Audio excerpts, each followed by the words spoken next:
அம்பேத்கர் அவர்கள் ஒரு பெரிய மன வருத்தத்தோடு கனத்த மனதோடு எப்படி தன் பதவியை ராஜினாமா செய்த போது பேசினாரோ அந்த மனநிலையிலிருந்து நான் பேசுகிறேன்.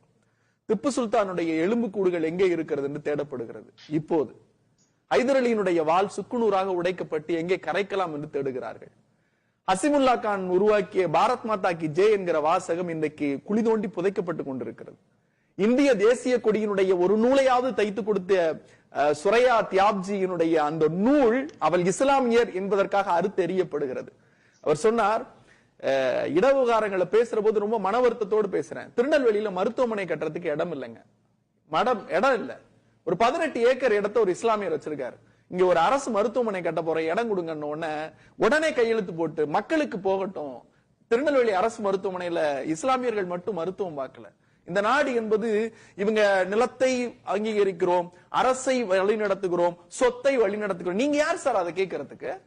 நீங்க யார் அதை கேட்கறதுக்கு? இந்த நாடு இந்தியாவினுடைய அரசியலமைப்பு சட்டம் எல்லோருக்கும் சம உரிமை கொடுக்கிறது. மதத்தின் அடிப்படையில் நான் இஸ்லாத்தை விரும்பலாம், கிறிஸ்தவத்தை விரும்பலாம், சீக்கியத்தை, பௌத்தத்தை, இந்துவை எது வேணாலும் விரும்பலாம் அல்லது விரும்பாமலும் இருக்கலாம். எனக்கு அந்த உரிமையை கொடுக்கிறார். நாகராஜன் பேசுறப்ப ரொம்ப அற்புதமா சொல்றார். வக்குபாரிய சட்டத்துல ஒரு நான் முஸ்லீம் வரதுல உங்களுக்கு என்ன பிரச்சனை அப்படின்னு கேட்கிறார். நீங்க நியாயவான் தானே? நீங்க நியாயவான் தானே? நான் ஒரு கேள்வி கேட்கிறேன். 2 வாரத்துக்கு முன்னாடி ஹெச் ராஜாவும் நீங்க என்ன அயோக்கியத்தனம் பண்ணீங்க? நர்கிஸ் கான் ஒருத்தர் சார், நர்கிஸ் கான் ஒருத்தர் தஞ்சை பாபநாசத்துல பிரசன்ன ராஜகோபாலா சுவாமிகள் கோவில்ல அரங்காவலர் நியமிக்கப்படுறார். அவர் ஒரு இந்து, பிறப்பால் இந்து, வளர்ப்பால் இந்து, இந்த நிமிடம் வரைக்கும் இந்து. அவர் பேர் நர்கிஸ் கான். ஏன்னா அவங்க அம்மா கருவுல இருந்து அவர் வெளியில வர்றப்ப சிக்கலான அறுவை சிகிச்சை செய்த மருத்துவரின் பெயர் இஸ்லாமியர் நர்கிஸ் கான். அவர் பேரை அவருக்கு வச்சிருக்காங்க. ஒரு இந்து இஸ்லாமியரின் பெயரை வைத்ததுக்கு அரங்காவலராய் எப்படி நியமிக்கலான்னு துடிச்சவங்க இவங்க இப்ப பேசுறவங்க, இங்க உட்கார்ந்து இருக்கவங்க. அந்த துடிப்பு ஏன் இங்கே வர மறுக்கிறது? இஸ்லாமியர் சார் இது என்னமோ சொல்றாங்க, சொத்தை வழி நடத்துகிறோம், சொத்தை இல்ல. இஸ்லாமியர்கள் அவர்களுடைய மத கடமைக்காக, அவர்களுடைய நல்வாழ்வுக்காக, அவர்களுடைய வளர்ச்சிக்காக, பொதுவுக்காக ஒரு சொத்தை எழுதி கொடுக்கிறார்கள். இஸ்லாமியர்களே பாதிக்கப்படுகிறார்கள். அவங்க பிரச்சனை, அவங்க பிரச்சனை. உங்களுக்கு என்ன அவசரம்? உங்களுக்கு என்ன அவசரம்? இந்து கோவில்கள்ல ஒண்ணு இல்ல சார். நான் திரும்பவும் சொல்றேன், திருவண்ணாமலைக்கு வெள்ளை கோபுரத்துக்கு எழுத்தாப்புல இருந்த 5 கோடி நிலத்தை சுருட்டி வச்சிருந்தது யாரு? பாஜகவினுடைய மாவட்ட செயலாளர் தானே, பாஜகவின் மாவட்ட செயலாளர் தானே. இந்த அறநிலையத்துறை அமைச்சர் சேகர் பாபு புல்டோசரோட போய் எடுத்தாருல்ல, அப்ப எங்க போனாங்க இந்த சொத்தை? ஐயோ சொத்தை கொள்ளையடிக்கிறார்கள் சொன்னவங்க. இதற்கு காரணம் என்ன? நான் கேட்கறது ஒன்றே ஒன்றுதான். சட்ட திருத்தம் 1995 வக்குபாரிய சட்டப்பிரிவு 17 படி இஸ்லாமியர் அல்லாதவரை நியமிக்க முடியாது. நான் ஒரே ஒரு கேள்வி கேட்கிறேன் சார். இவங்களுடைய நாடகம், இரட்டை நாடகம். என்ன சொல்றாங்க? சொத்தை அபகரிக்கிறார்கள், ஆடு நனைதன் ஓனாய் கவலைப்படுற கதை பாஜகவினுடைய கதை.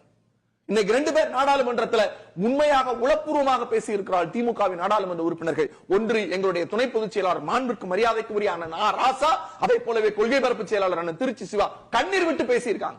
அவர்கள் சொன்ன நியாயத்தை பதில் பேச வேண்டும். யாரு சொல்றது? இவங்க சார் புல்டோசரை வச்சு அரசியல் நடத்திக்கிட்டு இருக்கவங்க, புல்டோசரை வச்சு அரசியல் நடத்திக்கிட்டு இருக்கவங்க. இன்னைக்கு எத்தனை இஸ்லாமியருடைய பெருநாள் வந்ததே, எத்தனை மசூதிகள் மூடப்பட்டது சார். ஒரு ஈமான், ஒரு இமாம் சார், ஒரு உத்தரப்பிரதேசத்துல நான் பார்த்த கண்கலங்கிய காட்சி. அது பெருநாள், அவர்களுடைய கொண்டாட்டம்.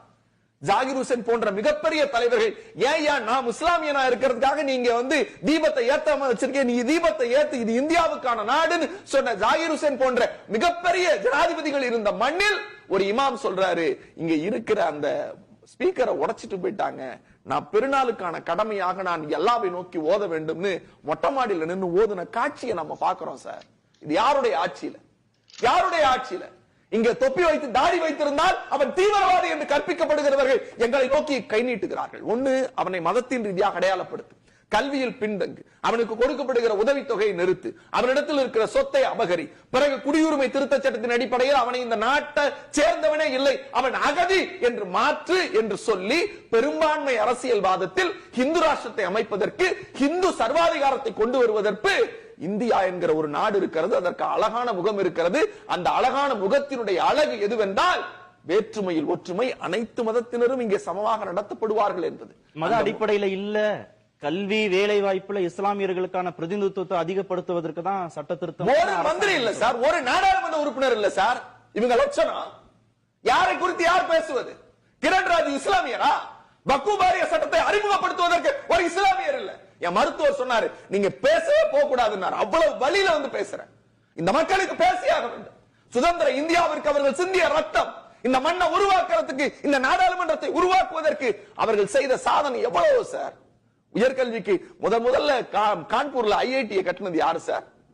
அவர் பேர்ல இருக்கிற ஸ்காலர்ஷிப் எடுத்துட்டாங்க சார். வரலாற்றில் இருந்து இஸ்லாமியர்கள் நீக்கம், வரலாற்றில் இருந்து இஸ்லாமிய அறிஞருடைய சாதனை நீக்கம், இந்த மண்ணுக்கு சிந்திய ரத்தங்கள் நீக்கம். இதெல்லாம் யார் செய்யறது? யார் செய்யறது? சிறுபான்மையின மக்களை, இஸ்லாமிய பெருங்குடி மக்களை தங்களுக்கு எதிரிகளாக காட்டி பெரும்பான்மைத்துவம் என்கிற பெயரில் இந்துக்களையும் இஸ்லாமியர்களையும் விரோதியாக்குவது சென்னை உயர்நீதிமன்றம் சொன்னுச்சுல. திருப்பரங்குன்றத்துல இருக்கிறவங்க அவங்க பாட்டுக்கு போய் அங்க கரிசோறு திங்கிறாங்க, இவங்க பாட்டுக்கு முருகனை பார்க்க போறாங்க. நீங்க யார் வெளியூர்ல இருந்து வந்து பிரச்சனை பண்றதுக்குன்னு கேட்டாங்கல்ல. இந்த மண் அப்படிப்பட்ட மண்ணு சார். இங்க பக்கத்தில் உட்கார்ந்து இருக்கிற என்னுடைய சகோதரன், நாங்கள் மாமன் மச்சான் உறவிலே பேசிக் கொள்ளுகிறோம். சனவாசு நானும் மாமன் மச்சான் உறவிலே பேசிக் கொள்கிறோம். நான் பிறப்பால் ஒரு இந்து, அவர் இஸ்லாமியர். இங்க இஸ்லாமியர் இந்து என்கிற விரோதம் இல்லை. அதை விதைக்க நினைப்பது இந்த கும்பல். இந்த கும்பலுக்கு என்ன அருகதை இருக்கிறது? இந்த மண்ணை உடைத்து இந்த மண்ணின் சார், இந்த மண்ணுக்கான அழகுன்னு ஒண்ணு இருக்கு sir. India is called unity and diversity. இந்த நாடு என்பது இந்த மதத்திற்கான அடையாளம் அல்ல. இங்க எல்லோரும் போற்றப்பட வேண்டும். அம்பேத்கர் அதான் சொன்னார். இந்த நாட இல்ல ஒரு வரியில முடிச்சேன் சார், எனக்கு தயவு செஞ்சு. இவங்க எல்லாரும் பேசுறாங்கல்ல சொத்து, மதம், மதத்தின் அடிப்படையில். அம்பேத்கர் சொல்றார், இந்த நாட்டை நீங்க ஏன் வந்து இந்து நாடுன்னு குறிப்பிடல அப்படின்னு அவர் சொல்றாரு. இந்து நாடுன்னு குறிப்பிடலன்னு அந்த விவாதத்துல சொல்றாரு. அப்ப அம்பேத்கர் சொன்னாரு, ஒரு தாயின் குழந்தையில், ஒரு தாயினுடைய கருப்பில் 5 குழந்தைகள் பிறக்கிறது. அந்த 5 குழந்தைகளில் முதல் குழந்தை இந்து குழந்தை என்றோ, இரண்டாவது குழந்தை இஸ்லாமிய குழந்தை, மூன்றாவது குழந்தை கிறிஸ்தவ குழந்தை, நான்காவது குழந்தை சீக்கிய குழந்தை, 5வது குழந்தை பௌத்த குழந்தை என்று நான் பிரிக்க மாட்டேன். எல்லோரும் இந்திய தாயின் மடியில் பிறந்த பிள்ளைகள் என்று அம்பேத்கர் சொன்னார். அந்த சட்டத்தை தான் இவர்கள் அறுத்தெறிகிறார்கள். கருவில் இருக்கிற அந்த இஸ்லாமிய பெண்ணை எப்படி கருவறுத்தார்களோ அப்படி இன்றைக்கு சொத்திலே அவர்கள் கை வைக்கிறார். ஆயிரக்கணக்கான புகார்கள் வருது. இஸ்லாமியர்களும் அந்த புகார்களை கொடுக்கறாங்க, நீதிமன்றத்துல வழக்கு போடுறாங்கிற போது அரசாங்கம் நிர்வாக ரீதியாக, சட்ட ரீதியாக இதை எப்படி ஒழுங்குபடுத்த முடியும் தானே பார்க்கும். நீங்களே இந்த பிரச்சனையை கையாண்டு விடுங்கள் அப்படின்னு அந்த வக்ஃப் வாரியத்திட்டே கொடுக்கக்கூடிய அளவுக்கு புகார்கள் எண்ணிக்கை பெருசாயிட்டே தானே போகுது. இங்க யாரு விசாரிக்கிறாங்கிறதான் பிரச்சனை. நான் ஒரே ஒரு கேள்விதான் கேட்டேன். நீங்க அறங்காவலர் குழுல ஒரு இந்துவாக பிறந்து இந்துவாக வாழ்ந்து கொண்டிருக்கிற நர்கீஸ் கான் என்று பெயர் வைத்திருக்கிற ஒருவர் அறங்காவலர் குழுவில் இருக்கிறார் என்பதற்காக நீங்கள் எத்தனை பேச்சு பேசினீர்கள்? எச் ராஜா முதற்கொண்டு, நாகராஜன் முதற்கொண்டு எத்தனை பேர் கத்தினீர்கள் சார்? ஒரு பேரு சார், அவர் இந்து, அவர் பேரு தான் நர்கீஸ் கான். அதை தெரிந்து கொள்ளாமல் இவர்கள் கலவரம் செய்தார்கள். அவர்களுக்கு ஒரு நியாயம் என்றால், இங்கே வக்ஃப் வாரிய சட்டத்துல இஸ்லாமியர் அல்லாத உறுப்பினர்கள் 2 பேரை நியமிக்க முடியும். இது எந்த விதத்துல நியாயம்? அப்ப உங்களுக்கு ஒரு நியாயம். அறங்காவலர் குழுல இஸ்லாமியரை நியமிக்க இவங்க ஒத்துக்குவாங்களா? இவங்க கேட்கிறாங்கல்ல, அவர்களுக்கு ஒரு நியதின்னு. நான் ஒரு ராமசாமி ஒரு வழக்கறிஞர், கற்றறிந்த வழக்கறிஞர் நினைச்சேன். அவர் சொல்றாரு, தாசில்தார், டிஆர்ஓ, ஆர்டிஓ, அப்புறம் வந்து ட்ரிபியூனல், ஐஜி, அப்புறம் ஹைகோர்ட், அப்புறம் சுப்ரீம் கோர்ட்டுங்கிறாரு. இந்த அறநிலையத்துறையில என்ன சார் இருக்கு கேட்டா, ரெண்ட் கண்ட்ரோல், ரெண்ட் பிக்சேஷன்ங்கிறாரு. இந்த அறநிலையத்துறைக்கான இடம்னு முடிவாயிருச்சுன்னா அங்க கமிஷனர் கோர்ட்ல நீங்க கேஸ் நடத்தணும். கமிஷனர் கோர்ட்ல கேஸ் நடத்தி அதுக்கப்புறம் தான் ஹைகோர்ட் போக முடியும். இந்த ப்ரொசீஜர் அறங்காவலர் இந்து அறங்காவலர் நிலையத்துக்கு இருக்கிறப்ப வக்ஃப் வாரியத்துக்கு இருக்கதா சார்? It's independent section. அரசுக்கு எச்சரிக்கை விடுறோம்.